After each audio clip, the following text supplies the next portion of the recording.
بسم اللہ الرحمن الرحیم۔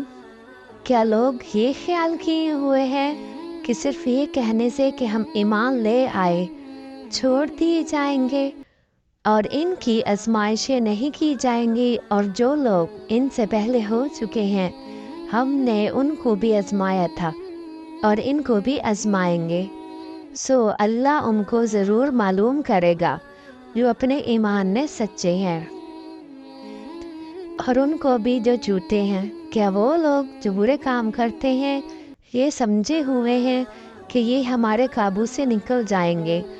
جو فیصلہ یہ کرتے ہیں وہ برا ہے۔ جو شخص اللہ کی ملاقات کی امید رکھتا ہو تو اللہ کا مقرر کیا ہوا وقت ضرور آنے والا ہے، اور وہ سننے والا ہے، جاننے والا ہے۔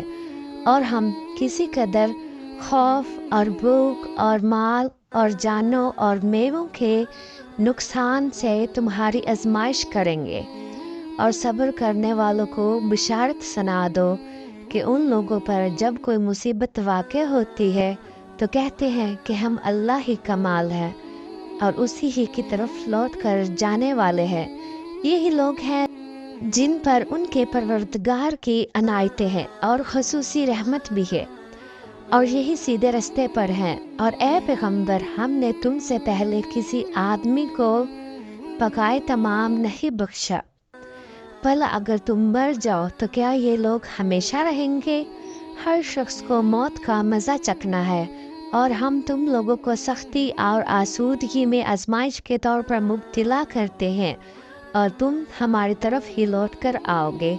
کوئی مصیبت زمین میں اور خود تم پر نہیں پڑتی مگر بیشتر اس کے ہم اس کو پیدا کریں۔ ایک کتاب میں لکھی ہوئی ہوتی ہے، اور یہ کام اللہ کو آسان ہے، تاکہ جو فائدہ تم کو حاصل نہ ہو سکا اس کا غم نہ کھایا کرو، اور جو کو اس نے دیا ہو اس پر اترایا نہ کرو۔ اور اللہ کسی اترانے والے اور شیخی بگاڑنے والے کو دوست نہیں رکھتا۔ اور ہم نے تم کو ایک دوسرے کے لیے آزمائش بنایا، کیا تم لوگ صبر کرو گے؟ اور تمہارا پروردگار دیکھنے والا ہے۔ اے اہل ایمان، تمہارے مال و جان میں آزمائش ضرور کی جائے گی۔